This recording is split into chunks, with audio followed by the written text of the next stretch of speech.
তো সেই গাইছ আজি ফাৰ্ষ্ট আপডেটটো হৈছে ভিউ কাশ্যপৰ ওপৰত তেওঁ ৰিচেণ্টলি এটা চাইনিজ বেমাৰ ভুগি আছে সেইবাবে তেওঁ যোৱা কেইদিনমান ধৰি দিল্লীৰ হস্পিটেলত ভৰ্তি হৈ আছে বিশেষ এটা চাৰ্জাৰী কৰিবৰ বাবে তো আশা কৰোঁ তেওঁ সোনকালে আৰোগ্য হৈ উঠক আৰু আমাৰ মাজত সুন্দৰ সুন্দৰ গান লৈ আহক তাৰে কামনা কৰিলোঁ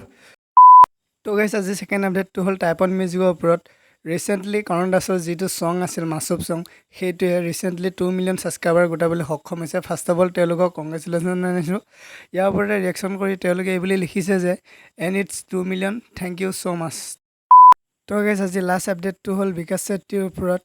তো ৰিচেণ্টলি তেওঁ ছেকেণ্ড চেনেল বিকাশ পেডৰ আপলোড কৰা এটা ভিডিঅ'ৰ পৰা জানিব পৰা গৈছে যে